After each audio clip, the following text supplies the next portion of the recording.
이 말씀을 통해서 내 앞에 계신 여호와 이레라는 제목으로 하나님의 말씀을 우리의 삶에 적용해 볼 수 있기를 원합니다.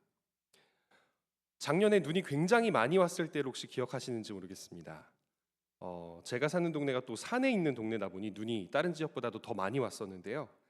눈이 굉장히 많이 왔던 그 겨울, 눈이 아침에 소복히 쌓여 있어서 차에 타이어 한 절반까지 쌓여 있는 모습을 보고, 아, 오늘은 아무래도 아이들을 등원시키기가 참 힘들겠구나라는 생각을 하며 아침에 이른 아침, 아직까지 해가 뜨기도 전에 나가서 미리 빗자루질을 하기 시작했던 기억이 납니다.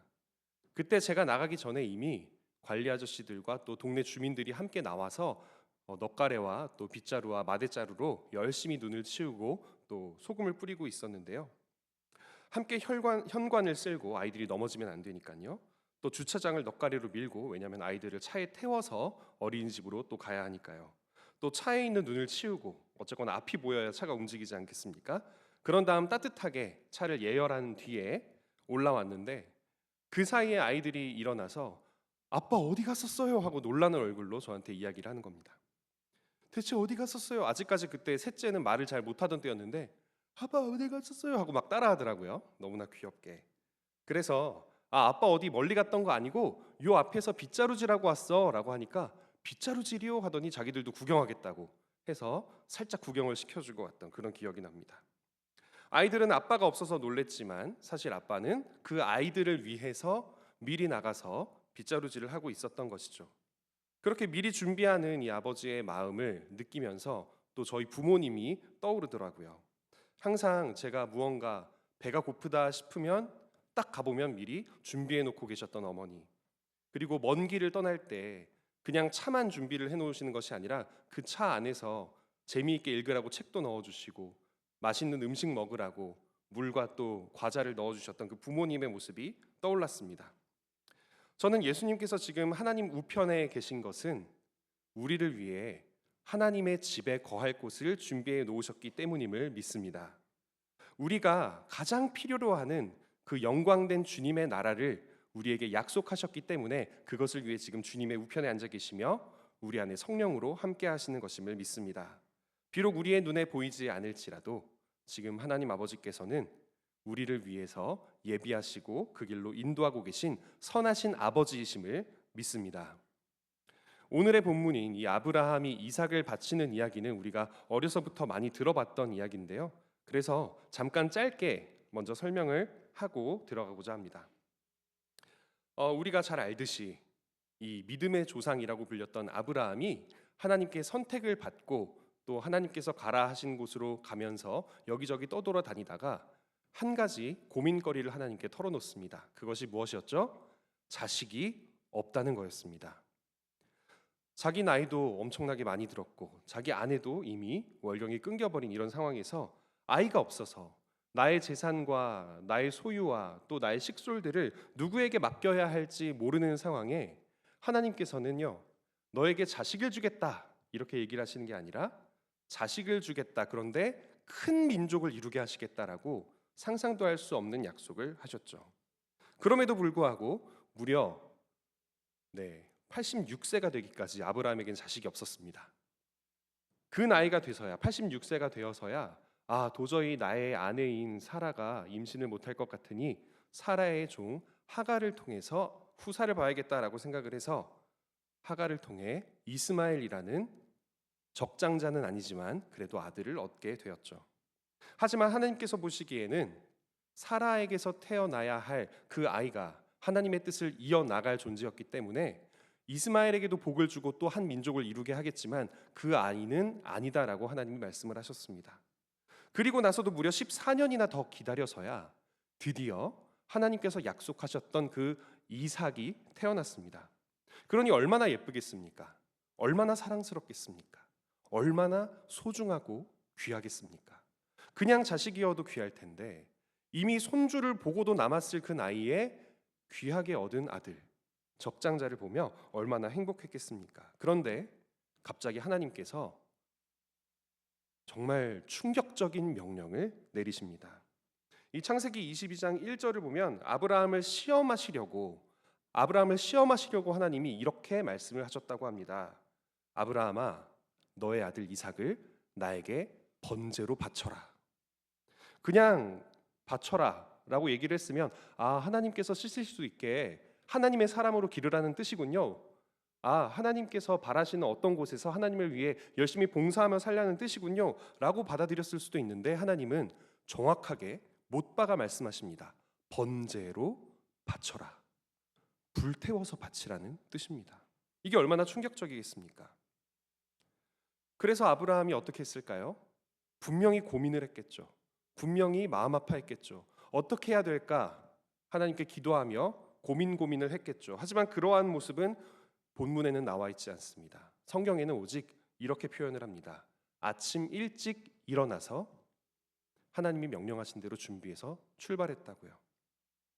그렇게 순종을 선택했던 아브라함이 드디어 이삭을 바치려고 했을 때 어떤 일이 벌어졌는지 우리는 잘 알고 있습니다. 하나님께서 하나님의 사자를 보내셔, 천사를 보내셔서 아브라함아 멈춰라. 이삭에게 손도 대지 마라. 그리고는 수량을 준비하셔서 그것을 바치게 하셨죠. 이 이야기는 너무나도 간단하지만, 너무나도 짧지만 굉장히 많은 것들을 내포하고 있습니다. 왜냐하면 수량을 예비하신 그 하나님께서, 외아들을 바치라고 얘기하신 그 하나님께서 자신의 독생자, 자신의 외아들 예수님을 우리에게, 우리의 생명을 주시기 위하여 십자가에서 희생시키셨기 때문입니다. 그래서 오늘의 본문은요, 하나님의 마음과 계획이라는 입장에서 바라볼 때 마치 외아들을 바쳐야만 했던 아브라함의 마음과 그 외아들을 바치신 하나님의 마음, 그리고 그토록 우리를 사랑하여 가장 소중한 것을 바쳐야만 했던 이 아브라함과 하나님의 마음의 그 유사성 속에서 우리가 많은 것들을 배울 수가 있습니다. 오늘날 많은 사람들이 이렇게 얘기합니다. 이제 예수님이 오셔서 우리를 위해 그 모든 십자가 사역을 다 이루셨기 때문에 이제 우리는 더 이상 제사를 드릴 필요가 없다. 네, 맞습니다. 하지만 반만 맞고 반은 틀린 말입니다.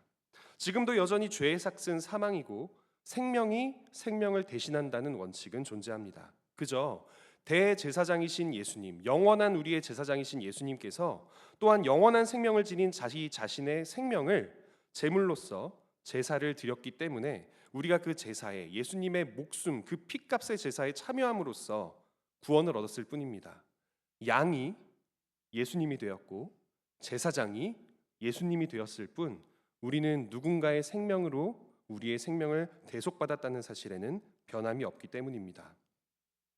자신의 외아들을 바치라는 말을 듣고 순종한 아브라함과 자신의 외아들을 내어주시기로 이미 작정하신 하나님 사이에 과연 우리가 배워야 할 점은 무엇일까요? 아까도 얘기했듯이 하나님께서 이 아브라함에게 도저히 아무도 따를 수 없을 것 같았던 시험을 주신 이유는 뭐였을까요? 이 시험에 걸려 넘어져라? 유혹당해서 갑자기 하나님을 떠나라? 이삭을 더 사랑하면 너는 나에게 합당하지 않다라고 말하기 위함이었을까요? 절대 그렇지 않을 겁니다. 하나님은요, 아브라함을, 그 마음을 확인하고자 하셨던 것입니다. 이제 오늘의 본문을 조금씩 뜯어보도록 하겠습니다. 우선 늘도록 자식이 없었던 아브라함, 이 아내 사라가 불임이어서 여종 하갈과 동침해서 86살에나 이 첫째인 이스마엘을 보았던 이 아브라함의 마음은요, 굉장히 초조했을 겁니다. 이스마엘이 태어났으니 하나님의 이 은총과 약속과 이 모든 복이 이제 이스마엘을 통해서 이루어질 거라는 기대를 조금은 가졌을 텐데, 하나님이 그게 아니라고 말씀을 하시니까 얼마나 당황스러웠겠습니까? 하지만 또 한편으로는 마음에 기대가 있었겠죠. 아니라고 하시니까 이스마엘이 기적적으로 태어났던 것처럼 곧 내 아내 사라도 아이를 가지게 되겠지. 그런데 10년이 넘도록 그 뒤로도 아이가 태어나지를 않았던 겁니다. 그렇게 초조하고 불안한 마음을 하나님 앞에서 인내하면서 견뎠던 아브라함은요, 이스마엘 뒤에 무려 14년 동안이나 아들이 안 태어났음에도 불구하고 다른 종을 취하여 또는 다른 아내를 취하여 새로운 후사를 볼 생각을 하지 않았고요, 오직 하나님께서 주시기를 기다리는 인내를 발휘합니다. 그렇게 100살이 되어서야 사라로부터 아들 이삭을 낳았고, 이제 이삭이 적장자이기에 그를 통해 아브라함의 모든 소유가 대를 이어가게 되었다라는 기대를 가지게 된 이 아브라함. 하나님에 대한 신앙도 마찬가지로 이 이삭을 통해서 다음 세대로 흘러가겠구나라고 생각을 했을 것입니다. 그렇기 때문에 아브라함의 입장에서 이삭은요, 자기 목숨보다도 더 소중한 자식입니다. 단순히 사랑하기 때문이 아니라 내가 가지고 있는 모든 이 업적들과 내가 가지고 있는 모든 식솔들과 이 역사를 다 받아서 책임져야 할 존재가 바로 이삭이기 때문이고, 무엇보다도 자신을 갈대아 우르에서 선택하여 건져내신 그 하나님에 대한 믿음을 이어나가야 할, 이 신앙의 계보를 이어나가야 할 존재가 이삭이기 때문이죠. 이삭이라는 사람은요, 하나님의 언약의 보증수표와도 같은 것입니다. 이삭이 있기 때문에 이 아브라함은 하나님께서 나로 하여금 큰 민족을 이루게 하신다고 하셨지, 이삭을 보니까 이루어 주겠구나. 이삭을 보니까 아브라함은 하나님께서 나로 하여금 큰 민족을 이루어서 모든 열방의 복의 근원이 되게 하시겠다고 하셨지, 이삭을 보니까 그거 이루어지겠구나라고 생각을 할 수 있었던 겁니다. 그런데 그런 이삭을 이제 하나님께서 아브라함에게 죽이라고 이야기를 하는 겁니다. 아브라함 입장에서는 정신이 나갈 일입니다. 일단 첫 번째로는요, 그토록 사랑하고 소중한 아들을 바치라고 하는데 이게 제정신일 수 있는 부모가 있겠습니까? 없죠. 또 두 번째로는요, 하나님께서 나로 하여금 이 아이를 통해서 큰 민족을 이루게 하시겠다고 하셨고 수많은 일들을 이루겠다고 약속을 하셨는데 그 약속은 대체 어디로 간 거지? 하나님과 나의 사이에 있었던 이 신실한 언약은 혹시 나의 실수로 인해서 망가진 게 아닐까라는 생각도 했을 겁니다. 가끔은요, 이 본문을 이렇게 묵상을 하시다가 또 이렇게 해석을 하시는 분들이 계세요. 아브라함이 이삭을 바치라라는 말을 듣고 딱 순종을 했던 이유는 분명히 아브라함이 이삭 바치고 나면 또 다른 주식을 주실 거라 기대하지 않았을까?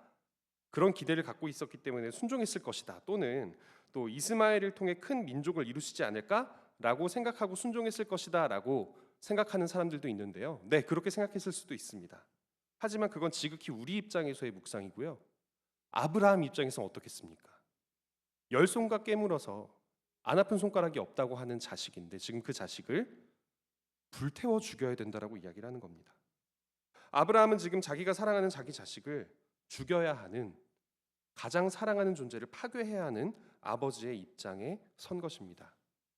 제정신일 수 있었을까요? 굉장히 참담했을 겁니다. 차라리 내가 대신 죽었으면 좋았을 텐데 라는 생각을 가지고 있었겠죠. 그런데 여기서 자신의 독생자를 바쳐라라고 하신 하나님의 마음을 한번 들여다보면요, 하나님은 이 아브라함이 만약 아니요 하나님 저 이삭 못 바칩니다, 저는 저의 외아들 못 바쳐요 라고 했으면, 그래? 나는 너를 위해 내 아들을 바치려고 준비하고 있었는데 나도 못 줘 라고 했을까요? 그렇지 않죠. 이미 아담과 하와가 처음 죄를 지었을 때 여자의 후손이 독사의 머리를 밟을 것이다 라고 이야기를 하신 그 약속처럼, 뱀의 머리를 밟을 것이라고 하신 그 약속처럼 이미 하나님께서는 예수님을 이 땅에 보내주시기로 작정하셨기 때문에 이 시험을 아브라함이 통과했든 통과하지 못했든 하나님은 예수님, 하나님의 독생자를, 외아들을 우리에게 보내주셨을 겁니다.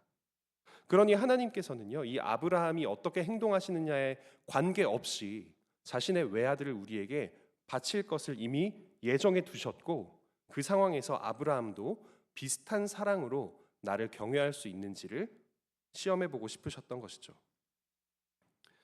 하나님께서는 또한 이 아브라함에게 이삭을 번제로 바치라는 이 명령을 내리실 때 이런 마음도 가지고 계셨을 것입니다.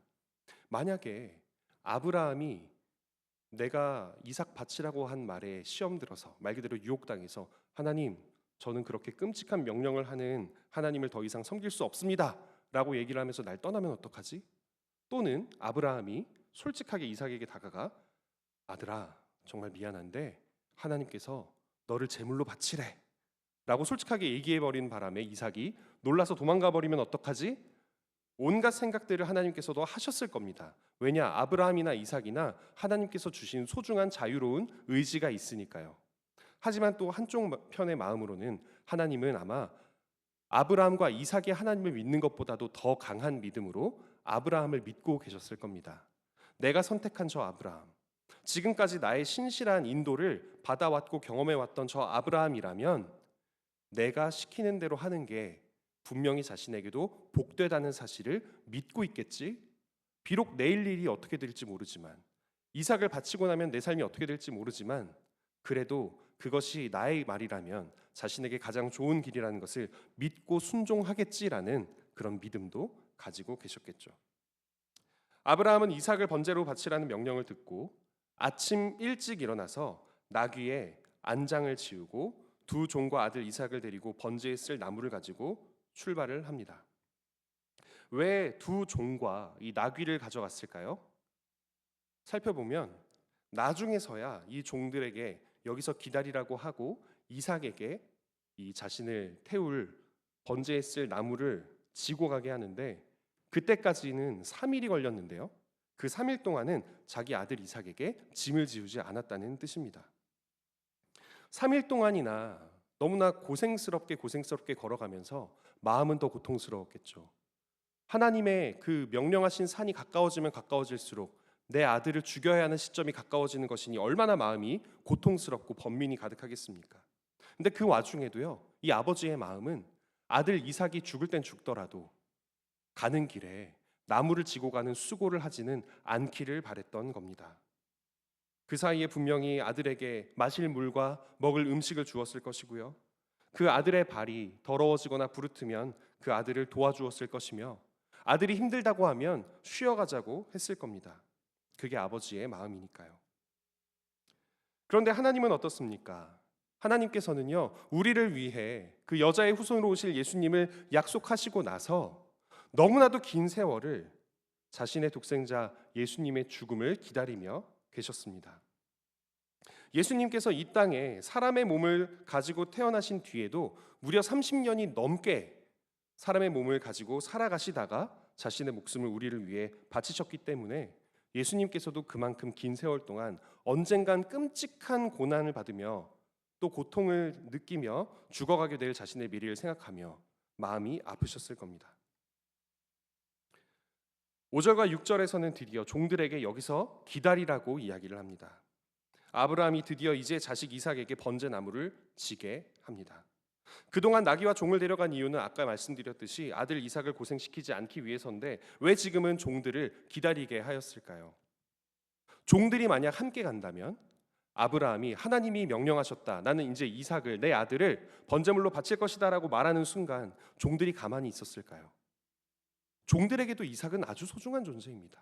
이제 나이가 들어서 언제 주님 곁으로 떠날지 모르는 아브라함보다 아브라함의 뒤를 이어서 모든 식솔들을 거느릴 이 가장으로서 가문을 책임져야 할 존재가 바로 이삭이기 때문에 이삭의 목숨은 종들에게도 너무나 소중합니다. 이삭이 있어야 종들도 있을 수 있는 거거든요. 그러니 당연히 아브라함이 드디어 노망 들었다, 치매가 들었다라고 얘기를 하면서 아브라함을 막고 이삭을 번제물로 바치지 못하게 할 수가 있었겠죠. 그것을 알았기 때문에 아브라함은 종들로 하여금 떨어져 기다리라고 이야기를 했던 것입니다. 그런데 예수님도 마찬가지였습니다. 예수님도 자신을 지켜줄 수 있었던 제자들로부터 버림받고 떨어져 나온 뒤에야 그 목숨을 십자가에서 바치실 수 있었습니다. 예수님께서 자기 제자들, 자신을 따르는 모든 무리들, 자기를 지켜줄 거라 생각했던 자신의 지지자들로부터 철저히 버림받고 떨어져 나왔을 때에야 드디어 아버지 하나님과 아들 예수님 이 둘이 남았을 때에야 버림받을 수 있었다는 것입니다. 아브라함이 자기 아들과 이제 둘이서 걸어가는 그 길이 비슷한 마음이었겠죠. 그리고 또한 이 이삭이 자기를 불태울 이 나무를 지고 가는 모습을 생각해 보십시오. 이것을 지고 산을 오르고 있는 모습을 생각해 보십시오. 저는 이 모습을 보면서 자신이 매달려 죽을 십자가를 지고 갈보리 언덕을 오르셨던 예수님이 떠올랐습니다. 차이점이 있다면 이것입니다. 예수님께서는 이 십자가에 달려 죽을 자신을 아셨고, 이삭은 이 번제의 나무로 무엇을 불태울지를 몰랐다는 것입니다. 얼마 전에 저는 뉴스 기사에서 이런 말을 들었습니다. 10대에서부터 40대까지, 10대, 20대, 30대, 40대 사망 원인 1위가 뭘까요? 자살이라고 합니다. 10대 사망 원인 1위도 자살, 20대 사망 원인 1위도 자살, 30대, 40대도 자살이 사망 원인의 1위라는 겁니다. 여기에 대해서 경희대학교 정신건강의학과의 백종우 교수라는 분은요, 2030 세대가 4050 세대보다 정신병이 더 취약하고 우울증에 더 취약한데 그 이유는 공동체가 비교적 더 연약한 세대이고 의지할 수 있는 또래가 더 적은 세대이기 때문이다라고 이야기를 합니다. 다시 말해 2030 세대의 사람들은 훨씬 더 젊지만 4050 세대의 사람들보다 비교적 주변의 학연이나 지연이나 또 비슷한 어떤 혈연이나 이런 것들로 의지할 수 있는 사람의 그 공동체가 연약하다라는 것이죠. 게다가 2030 세대는 정보 습득력이 굉장히 빨라서 자신의 객관적인 처지를 쉽게 빠르게 인식을 하고 더 빠르게 절망에 빠진다고 합니다. 자신의 미래가 어떠한지, 자신의 객관적 처지가 어떠한지를 알기 때문에 오히려 더 쉽게 우울적하게 되고 절망하게 되고 희망을 잃고 그렇게 자살을 선택하게 된다는 것이죠. 사람은 그렇습니다. 자신의 앞에 닥친 절망적인 결과가, 돌이킬 수 없는 절망적인 결과가 확실할 때 자신의 삶의 모든 희망을 잃게 됩니다. 그런데 예수님을 생각해 보시면요, 예수님은 이 땅에 태어나실 때부터 자신이 어떤 죽음으로 하나님께 영광을 올려드려야 하는지를 이미 알고 계셨습니다. 모든 것을 다 알고 계신 예수님은요, 그 고통이 얼마나 클지도 알고 계셨을 것입니다. 게다가 예수님의 직업은 목수입니다. 목수는 평생 나무를 망치로 못을 두들겨가며 가구를 만들어냅니다. 그 망치와 못과 나무를 만지면서 내가 언젠가는 이 나무로 만들어진 십자가에 못 박혀서 죽겠구나라는 것을 아는 그 예수님의 심정은 과연 어땠을까요? 그럼에도 불구하고 30년이 넘게 예수님은요, 우리를 향한 사랑을 잃지 않으셨습니다. 거기에 비교해 보면 고작 3일의 번민을 견뎠던 아브라함의 믿음은 보잘것없는 것처럼 보이지만 하나님 보시기에는 이 아브라함의 믿음도 보통 사람의 믿음은 아니었던 것입니다. 솔직히 생각해 보십시오. 하나님께서 우리에게 너의 가장 소중한 혈육을 나에게 바쳐라라고 이야기를 한다면 우리는 순종할 수가 있을까요? 하나님은 다 알고도 준비하셨습니다. 바로 우리를 위해. 예수님의 희생이 아니면 우리가 하나님 나라에 들어갈 수 없음을 아시기 때문에 준비하셨습니다.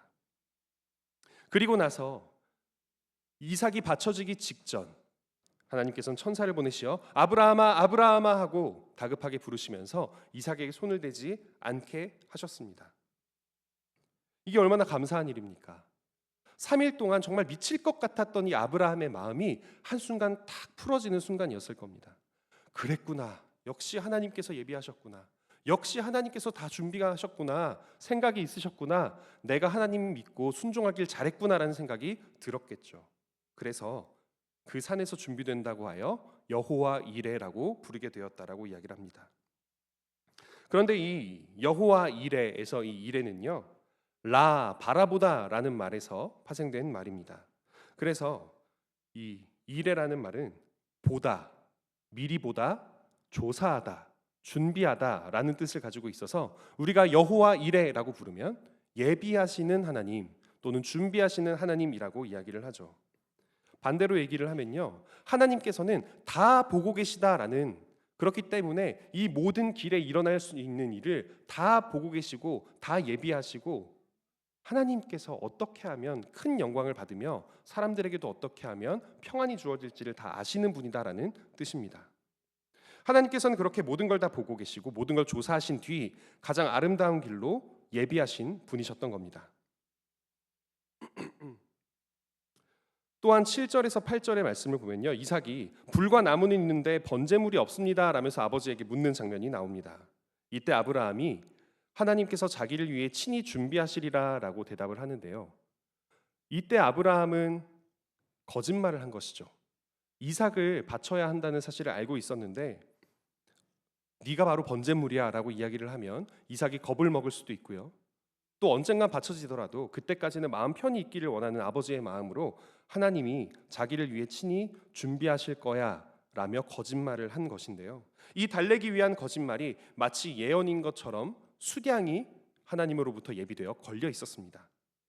그리고 또한 마치 이 말, 하나님께서 자기를 위해 친히 번제물을 준비하신다는 말이 마치 예언인 것처럼 하나님께서는 친히 독생자 예수님을 예비하시어 우리를 위한 제물로 준비하셨고 그 언덕 위에서 바치셨죠.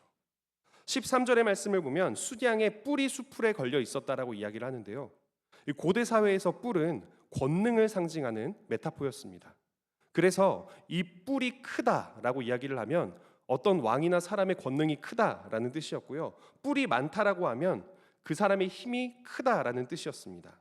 그런데 그 뿔이 수풀에 걸려 있었다라고 이야기를 합니다. 수량의 뿔이, 그 당당한 수량의 뿔이 수풀에 걸려서 아무 힘도 쓰지 못하는 것처럼 예수님도 수많은 권능을 가지고 계시지만 십자가 위에서 그 권능을 하나도 쓰지 않으시고 우리를 위해 완전한 사랑을 보이시며 스스로 죽음을 선택하셨습니다. 그래서 22장 14절에서 여호와의 산에서 준비되리라 라는 뜻의 이 여호와 이레는요, 단지 아브라함이 이삭을 바쳐야만 했던 그 언덕 위에서만이 아니라 하나님께서 자신의 독생자 예수님을 바치셨던 갈보리 언덕에서도 마찬가지로 예언이 된 것입니다. 예수님이 돌아가신 그 갈보리 언덕에서 예수님은 우리를 위한 구원의 제물로 자기 자신을 준비하시고 자기 자신을 바치셨습니다. 여러분 혹시 여러분의 삶 속에서 가장 소중한 것이 무엇입니까? 라고 하면 누가 떠오릅니까? 나의 사랑하는 가족들이 떠오르죠. 나의 사랑하는 자식들 또는 손주들이 떠오르거나 내 사랑하는 배우자가 떠오를 겁니다. 그런데 그 사람을 너무나도 많이 사랑하는데 내가 더 사랑해야 할 하나님과 그 사람에 대한 사랑을 한번 비교해 보십시오. 솔직하게 비교해 보십시오. 여러분은 여러분이 사랑하는 여러분의 혈육을 더 사랑하십니까? 아니면 하나님 아버지를 더 사랑하십니까? 하나님을 더 사랑합니다라고 고백을 할 때 그 고백은 사실 우리의 감정이라기보다는 결단에 가깝습니다.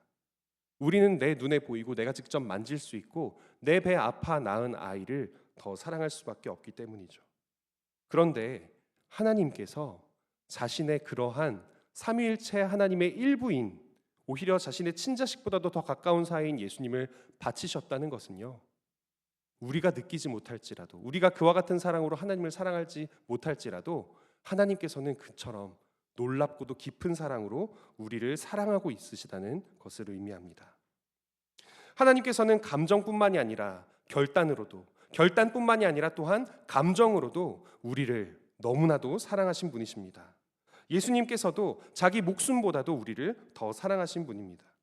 그래서 저는요, CCM 중에 시간을 뚫고라는 곡이 있습니다. 그 곡에 우리 없는 하늘 원치 않아 우리 삶에 오셨네라는 부분의 가사를 참 좋아합니다.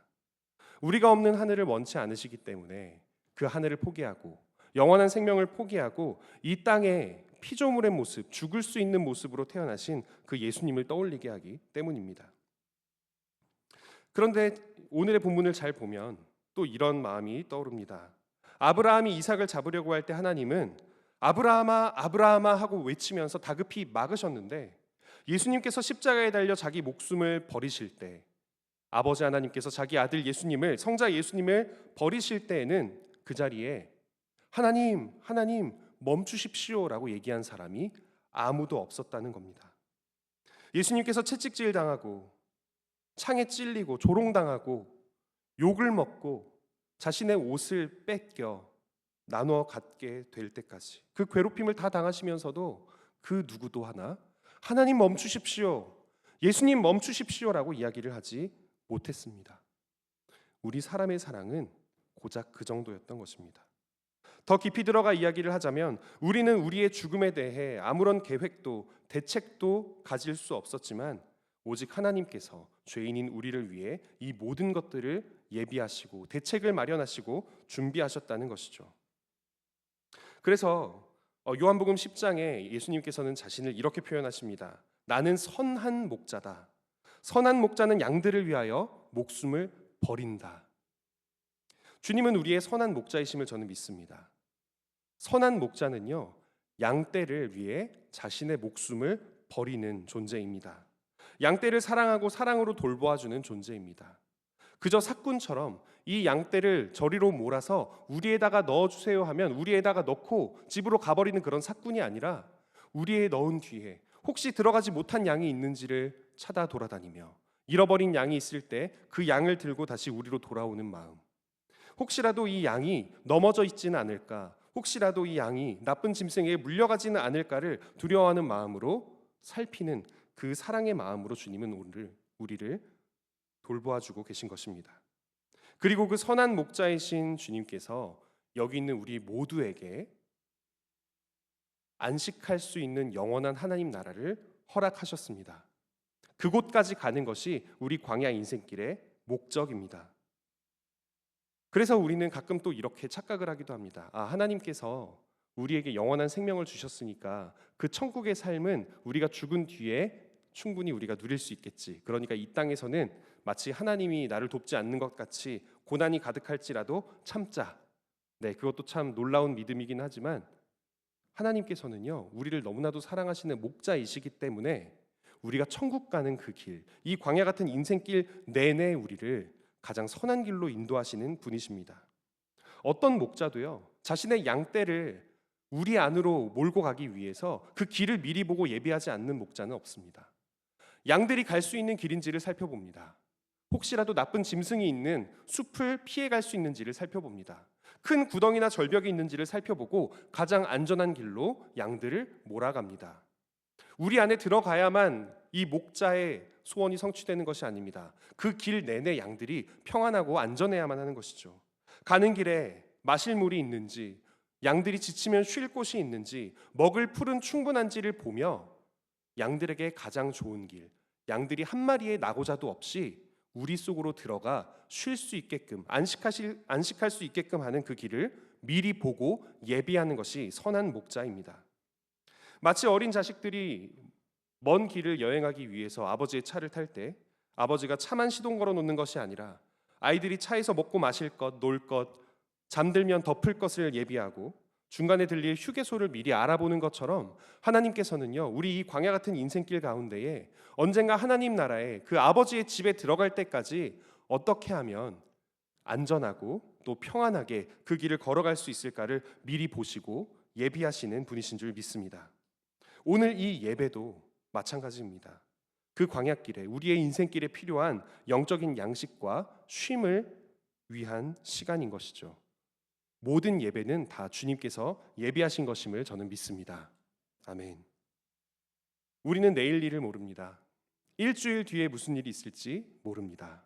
하지만 저는 확신합니다. 내일 내 인생길이 어디로 가더라도 그곳에 주님이 계실 것이라고. 내년에 무슨 일이 벌어질지 모르지만 분명 내년이 되어도 내 인생길에 주님이 함께 동행하실 것이라고. 주님께서는 언제나 예비하시고 미리 보시고 우리 눈에 보이지 않지만 우리와 항상 함께 하시는 분이심을 믿습니다. 한 딸이 있었다고 합니다.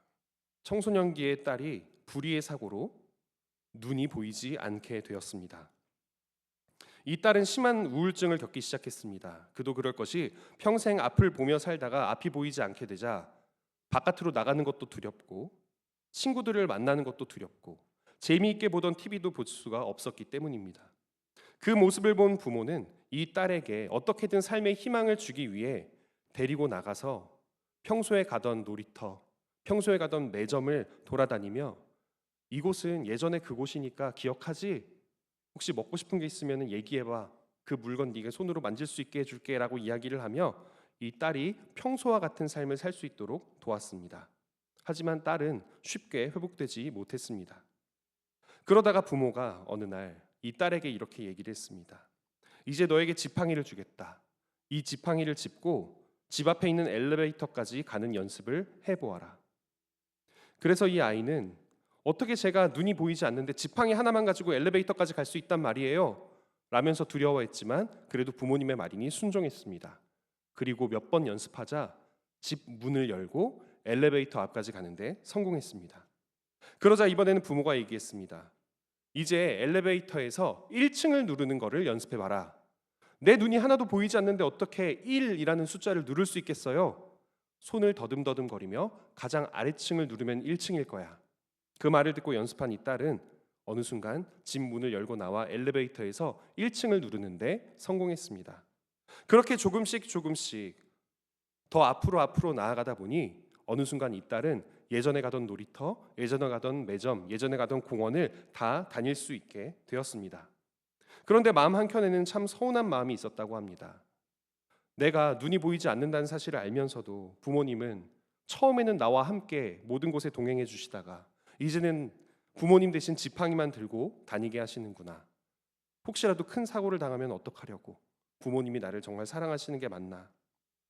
그렇게 원망하는 마음을 가지고 살다가 어느 날 친구를 만나러 공원을 나갔습니다.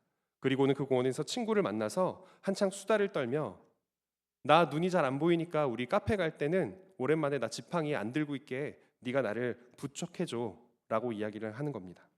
그래서 이 친구가 알겠어라고 하고는 이 친구의 팔을 잡고 출발을 하는데 그 친구가 놀라운 말을 꺼냈습니다. 어머니 아버지 제가 데리고 갈게요. 집에 가서 쉬세요. 이 딸은 그때까지 자기 부모가 옆에 있는 줄을 몰랐습니다. 보이지 않으니까요.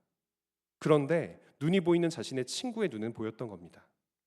이 딸은 자신이 공원에 나오고 매점을 가고 또 놀이터를 가는 길 내내 자기가 지팡이만 의지하며 갔다고 생각을 했지만 알고 보니 부모님은 그 앞에서 혹시라도 이 아이가 걸려 넘어질 수 있을 만한 물건이 있다면 다 치워놓고 혹시라도 주변에서 오토바이나 차가 오고 있었다면 멈추라는 수신호를 하며 이 아이가 지팡이의 힘으로 자신의 스스로의 힘으로 걸어갈 수 있도록 연습할 수 있도록 도우고 있었던 겁니다.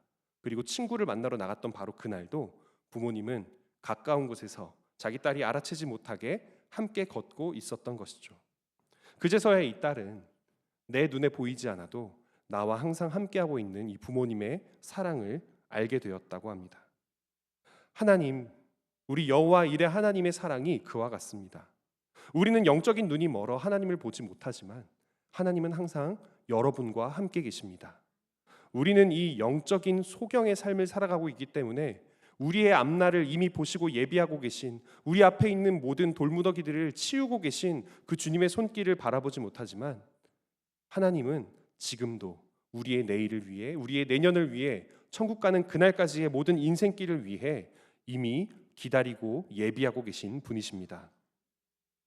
성경은 우리의 인생을 나그네 길, 광야길, 천국 가는 길로 비유합니다. 우리가 사는 지금의 인생은 거쳐가는 곳이지 영원히 머물 곳은 아니라는 뜻입니다. 마치 목적지인 약속의 땅 가나안을 향해서 광야길을 걸어갔던 그 이스라엘 민족처럼 우리는 아버지 하나님의 나라에 들어가기 위해 그 우리의 궁극적인 목적을 이루기 위해 광야와 같은 먼지와 돌뿌리가 가득한 것과 같은 우리의 힘든 인생길을 걸어갑니다. 그러나 그 길의 끝은 이미 아버지 하나님 여호와 일의 하나님에 의해 예비되어 있고 또 이 나그네 같은 광야길도 하나님께서 한 명의 낙오자도 없이 하나님 나라에 들어가기까지 하나님의 예비하심 안에 인도되고 있음을 믿습니다. 우리를 보고 계신 여호와 하나님, 우리를 위해 우리의 앞날을 조사하시고 예비하신 여호와 하나님을 신뢰하기를 원합니다. 아무리 힘들고 이해할 수 없을지라도 내 앞에 하나님이 계시다는 사실을 진심으로 믿고 살아가는 우리 모두가 되기를 축원합니다. 아멘. 함께 기도하고 또 찬양하시겠습니다.